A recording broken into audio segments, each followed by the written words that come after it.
Good morning, Vietnam. Desde Buenos Aires y para todo el país y el mundo acaba de comenzar una nueva emisión del Noticero. Y no soy Natalie, soy Diego González. Y hoy les voy a estar acompañando por las próximas 2 horas para hacer una nueva jornada de información de noticias de Argentina y del mundo. Le mandamos un beso enorme a Natalie, que se tomó el fin de merecidas vacaciones y descanso porque se viene un largo año. Así que vamos a hacerle el aguante y ustedes del otro lado también informarse y acompañarnos en esta jornada de viernes 28 de febrero. Se termina hoy el segundo mes del año. No voy a demorar en presentaciones ahora por lo menos, porque ya tenemos la primera de las charlas que vamos a tener a continuación. Vamos a hablar en instantes nomás, ya lo veo conectado del otro lado a Ezequiel Desmeri, que es estudiante de Sociología, es parte de la dirección operativa de la Fundación Rumbos, estudiante de la Universidad de San Martín, y es además familiar de persona en situación de discapacidad. Y precisamente sobre esto vamos a conversar porque en los últimos 2 días, podemos decir, nos enteramos de varias cosas. Algunas dieron marcha atrás y otras, al parecer, seguirán su curso. Y para ello, justamente le damos la bienvenida a Ezequiel. Gracias Hola Diego, por... ¿cómo estás? ¿Cómo va? ¿Todo bien? Bueno, muchísimas Bien, gracias ¿vos? primero por tu tiempo y por compartir este viernes ahí contándonos qué es lo que se puede venir, qué es lo que ojalá no se venga en nuestro bendito país. Bueno, qué mejor que vos, que vas a tener un montón más de información para contarnos y compartir. Bueno, gracias también por la oportunidad, ¿no? Para poder contar un poco de qué es lo que está pasando y qué es lo que esperemos que, como decís, no se venga, ¿no? Que no suceda. Bueno, mañana se abren las sesiones extraordinarias en el Congreso y una de las leyes que se va a discutir en estos días es la Ley de Igualdad ante la Ley, ¿no? La Ley de Igualdad ante la Ley lo que propone es eliminar cualquier normativa que tenga aspectos de discriminación positiva. Entre ellas se encuentran el cupo trans, la Ley Micaela, la figura del femicidio en el Código Penal, el DNI no binario y también el cupo en discapacidad, ¿no? El cupo laboral para personas con discapacidad. El cupo laboral para personas con discapacidad es una ley que lo que hace es buscar que se garantice en el Estado al menos un 4% de personas con discapacidad entre los trabajadores, ¿no? Esto es tanto para el Poder Ejecutivo, Legislativo, Judicial y para también las empresas que trabajan para el Estado, ¿no? Esta ley fue sancionada en el 81, es la ley 22431, y lo que hace es, al mismo tiempo que busca denunciar una falta de acceso de las personas con discapacidad al empleo por barreras sociales, por prejuicios, por esas cosas que se piensan, como que una persona con discapacidad intelectual no puede trabajar en un bar, en una oficina, una persona ciega no puede trabajar. Y lo que hace es, al mismo tiempo que denunciar eso, propone una alternativa que es el trabajo en el Estado, ¿no? Esta ley lo que hace es justamente denunciar esta situación, en particular porque si partimos de un informe que hizo Landis en el 2023, el 87,4% de las personas con discapacidad son desempleadas, ¿no? Mayores de 14 años son desempleadas. Es un Perdón, número altísimo. ¿me reiterás el porcentaje? Sí, 87,4%. Es un informe de la Agencia Nacional de Discapacidad del 2023 y es un número altísimo, Sí, es altísimo. casi 9 de cada 10 personas, es muchísimo. Es un montón, es un montón. Bueno, además las personas que trabajan, ¿no? Acceden a peores trabajos. Yo conozco el caso de un cartonero de la 1114 que le falta un brazo. El tipo trabaja igual, ¿no? Entonces, la pregunta no es si las personas con discapacidad van a trabajar o no, sino qué condiciones se les permite trabajar, ¿sí? Sí, hay algo que, bueno, también a raíz de lo que sucedió un día anterior a todo esto que estamos planteando ahora, en base a lo que podría venir, tenía que ver con esos retrocesos, ¿sí? En tildar y decirlo ya genera incomodidad. No me imagino la frialdad para redactarlo, que tenía que ver con las discapacidades, vamos a decirle, cognitivas, tenía que ver con tildar de, según el nivel de discapacidad, de idiotas, de imbéciles o de débiles mentales, que finalmente en las últimas horas del día de ayer parece que se echa marcha atrás. Eh, a Exactamente. raíz de esto, bueno, primero las reflexiones que te despierten, obviamente tenés el tiempo que consideres, pero hay algo que también está pasando en reiteradas oportunidades, ocasiones, que es empezar a tener que volver a explicar o a replantear todo lo que ya se daba por sentado, y no solo en materia de discapacidad, de lo que te atañe, sino en cualquier ámbito. Es volver a explicar, volver a sentar bases. Es realmente desgastante, imagino también. Sí, muy desgastante, ¿no? Muy desgastante. La resolución de la que hablás es la 187 y bueno, lo que hace es modificar el baremo, la forma de medir la discapacidad para acceder a una pensión no contributiva por discapacidad, ¿sí? Lo que se hizo, bueno, lo que se buscó hacer es complicar el acceso a las pensiones por discapacidad, que haya menos personas que accedan. Como sabemos, se están llevando adelante auditorías a las personas con discapacidad, se les manda una carta al domicilio y se les dice que si no se presentan frente a una junta médica se les va a quitar el beneficio. Algo absolutamente fuera de lugar, ¿no? Porque no tienen ningún parámetro de accesibilidad a las cartas y lo que se busca hacer es que la persona se asuste, piense que le están denunciando, porque además habla de una causa penal las cartas, ¿no? Es muy grave lo que está pasando. Y en particular lo que decís de la forma de clasificar a las personas con discapacidad cognitiva, intelectual, sí, es ridículo, ¿no? Se decía que si tenías un coeficiente entre 0 y 30 calificas como idiota, 30 y 50 como imbécil, 50 y 60 débil mental profundo y así, ¿no? Es algo completamente fuera de lugar. Asdra ya dijo que son términos ofensivos y obsoletos, no son formas de calificar a la discapacidad que no se usan hace 70 años, es un modelo completamente abandonado y bueno, justamente lo que buscamos es que se mejore en ese sentido. Pero hay algo importante que no quiero dejar de mencionar, que es que se dio marcha atrás solamente con la forma de referirse a las personas con discapacidad intelectual. ¿Sí? La dificultad de acceso a la pensión no contributiva sigue estando y lo van a seguir dificultando, ¿no? Como no nos tenemos que perder en eso tampoco. Es una buena oportunidad también para charlar del tema. Sí, uno a veces se queda con la palabra, la expresión y eso se pudo haber tirado marcha atrás, pero el resto continúa. Bien, gracias por la aclaración. Y agrego también una descripción dentro de lo que bien que definiste, que es estigmatizante. Si hablamos de inclusión, nada peor que empezar a tildar de esta manera como para tirar para atrás todo lo que tenemos que avanzar como sociedad. Por otro lado, algo que también emitieron un comunicado en la Fundación Rumbos, justamente en el día de ayer, acerca de todo esto, es que tenía que hablar de algo inconstitucional, justamente, y si querés un poquito ampliarnos al respecto. Claro, bueno, se dice que es inconstitucional porque la República Argentina, ratificó la Convención Internacional de los Derechos de las Personas con Discapacidad en 2008 y le dio jerarquía constitucional en 2015, ¿no?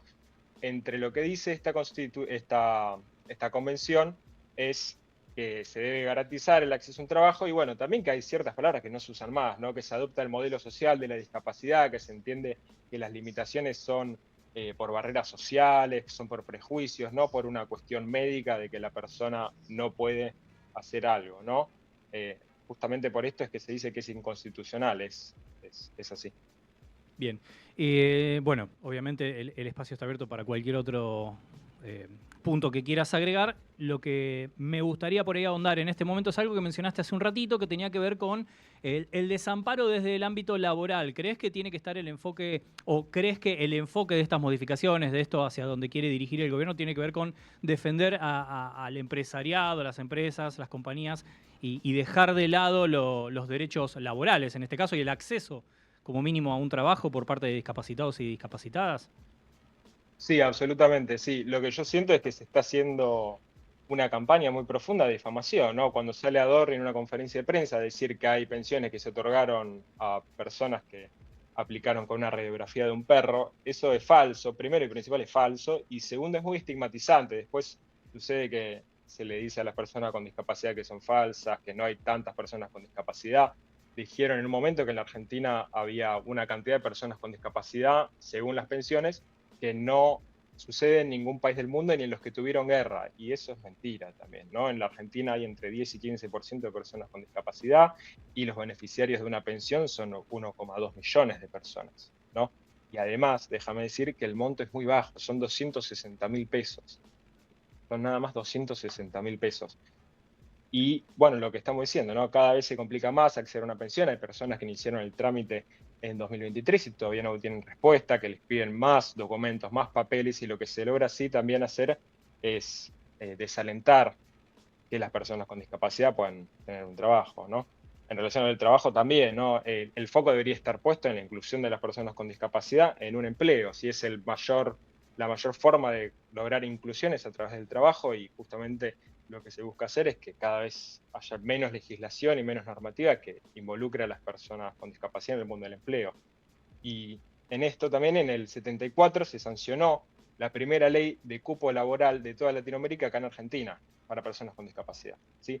Fue una ley impulsada por el Frente de Liceos Peronistas a través de la Unión Socioeconómica de Lisiado, y lo que hacía era plantear el cupo laboral para personas con discapacidad en el sector público y también en el sector privado, ¿no? Algo muy avanzado para la época. Una vez que llega la dictadura, obviamente esa ley se deroga, se vuelve para atrás, los militantes de ese frente son perseguidos, son secuestrados, y algunos de ellos desaparecidos. Y una vez que se reinstaura la ley, solamente se pone en el sector público. ¿No? Lo que nosotros queremos, obviamente, es que esa ley vuelva a su formato y su intención original, que es garantizar la inclusión de las personas con discapacidad en el sector público y en el sector privado también, ¿no? Muy bien.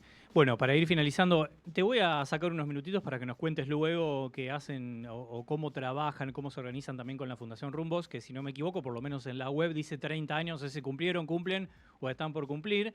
Que nos cuentes un poquito sobre la fundación y por otro lado también en relación a las organizaciones, cómo tomaron, cómo se vincularon, qué diálogo tienen con otros organismos. Pregunto por las dudas también si con el Estado o con alguien representante del Estado tuvieron diálogo en los últimos días también. Claro, bueno, mira, desde las organizaciones de personas con discapacidad, los frentes y demás, estamos obviamente muy preocupados y estamos alertas a cualquier tipo de avasallamiento sobre los derechos de las personas con discapacidad, ¿no? Ya sabemos que hace tan solo algunos años se quitaron 200.000 pensiones de un plumazo. Es preocupante lo que pasa, es realmente preocupante, sobre todo porque Españuelo, que es el director ejecutivo de la ANDIS, dijo que a las personas que hicieron esto de clasificación de la discapacidad intelectual por idiota, imbécil y demás, ya fueron echadas. Pero en realidad el que debería ser desvinculado de la ANDIS es él, porque él es el que firmó esa resolución, ¿no? Pasó por las áreas de legal y técnica, pasó por todos los espacios que tenía que pasar y la resolución salió igual, ¿sí? Así que nada, desde las organizaciones de personas con discapacidad y demás estamos muy preocupados. También, bueno, por el tema de los prestadores, son muchas cosas que se van acumulando, mucha crueldad y bueno, la idea es obviamente no dejarse vencer y seguir presentando la lucha, ¿no? Siempre. Totalmente. Bueno, y ahora para finalizar, como te anticipaba recién, contanos un poco cómo trabajan en la fundación y también vías de contacto después cuando cierres. Muy bien, nosotros somos la Fundación Rumbos Accesibilidad, somos una ONG que lo que hace es impulsar un hábitat inclusivo para todas las personas y trabajamos realizando informes, relevamientos, por ejemplo, del espacio público. Hace poco hicimos uno alrededor del Hospital Durán con una cátedra de geografía de la UBA, justamente para relevar cómo es el estado de las veredas y de las rampas que están alrededor del hospital, ¿no? Que están rotas, por qué dificultan el acceso justamente alrededor de un hospital, ¿no? Que es un poco llamativo. Entonces, trabajamos así, obviamente buscando que se mejore la legislación, haciendo movidas, haciendo acciones, y sí, son 30 años, efectivamente. Sí, que ya se cumplieron. Y bueno, para contactarnos nos pueden contactar en Instagram, somos Rumbos Accesibilidad, y nuestra página web es www.rumbos.org. Así que cualquier persona que se quiera comunicar o donar es súper bienvenida.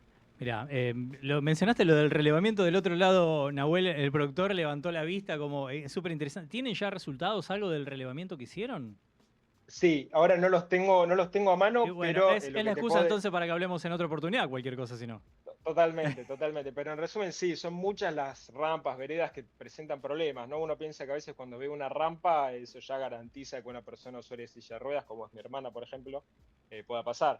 Y yo que salgo a pasear con ella, no es tan sencillo. Las rampas tienen escalones que son así, que son enormes, están rotas, las veredas están faltantes. Entonces, bueno, el relevamiento justamente lo que busca hacer es denunciar eso y evidenciarlo, ¿no? Ojalá que en algún momento se pueda lograr una mejor obra pública en veredas y también en accesos y en transportes y bueno, en todos lados, ¿no?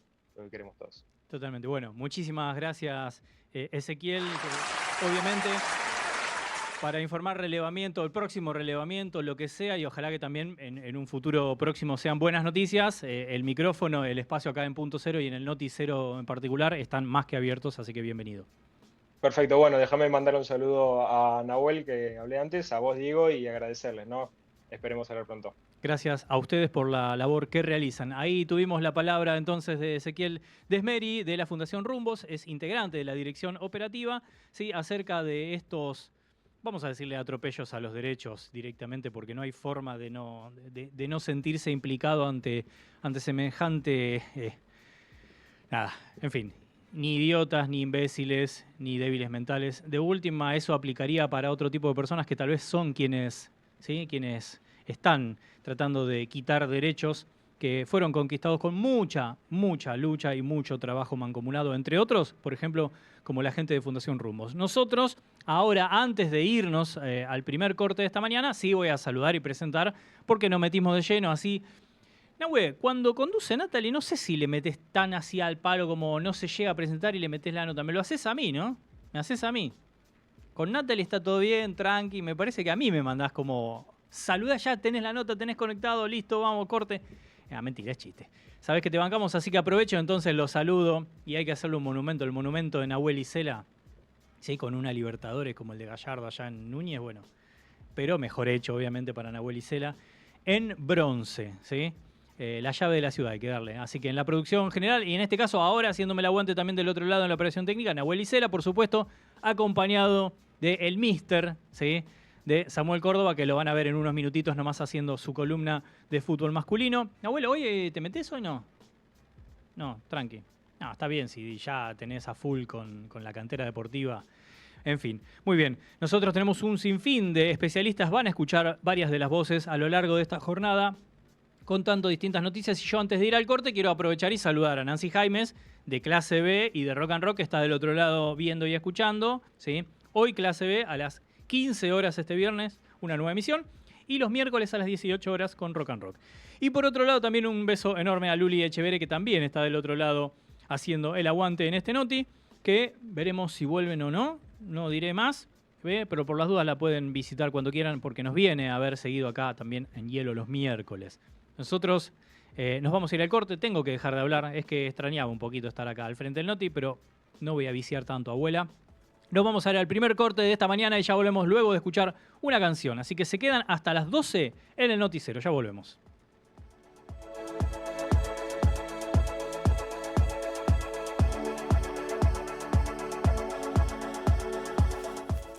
Se reanudó la realización de la COP16 sobre biodiversidad. La misma se había hecho el año anterior en Colombia sobre biodiversidad, pero como no hubo consensos, se volvió a retomar ahora en la ciudad de Roma. El objetivo de esta COP es asegurar los fondos necesarios para cumplir el acuerdo de Kunming-Montreal, que lo que busca es frenar la deforestación, la sobreexplotación de recursos y la contaminación para 2030. La mayor controversia que se había producido en la COP que se había realizado en Cali era que había que crear un fondo nuevo para biodiversidad o reforzar los mecanismos existentes, como el Fondo para el Medio Ambiente Mundial. La controversia también contenía a los países en desarrollo exigiendo un fondo específico bajo la autoridad de la COP, mientras que la Unión Europea, Japón y Canadá se oponían, argumentando que esto iba a fragmentar la ayuda al desarrollo. En este momento las negociaciones fueron intensas, con posturas bastante divididas, que tuvieron el consenso, sí, de parte de la ministra colombiana, Susana Muhammad, que recordó que los países enfrentan la misión más importante del siglo XXI, que era sostener la vida en el planeta. Frente a esto, y al haber culminado las negociaciones el día de ayer, la ministra de Medio Ambiente colombiana afirmó que fue un día histórico para la biodiversidad porque finalmente se había logrado la adopción del primer plan global para financiar la conservación de la vida en el planeta. También agregó que este acuerdo contempla la movilización de recursos para este fin, también un mecanismo financiero, como un monitoreo del acuerdo. Finalmente agregó que la implementación del marco global de biodiversidad ya tiene una ruta clara y recursos para poder hacerse realidad. De parte de Argentina podemos destacar que participó de esta COP16 con una representante de Cancillería, que afirmó que el país acompaña el consenso sobre la movilización de recursos, seguimiento y mecanismos para la planificación de los progresos, pero que se disocia de las referencias que hace a los Objetivos de Desarrollo Sostenible de la Agenda 2030. También se especificó, por ejemplo, las referencias del cambio climático, y se pidió que éstas deben estar basadas en los avances científicos y sin dogmatismos de ninguna índole. Recordemos que el actual gobierno de Milei ya había participado también de la COP16 que se realizó en Cali, pero que en noviembre en la COP29 sobre cambio climático participó al inicio y después de 2 días se retiró a la delegación.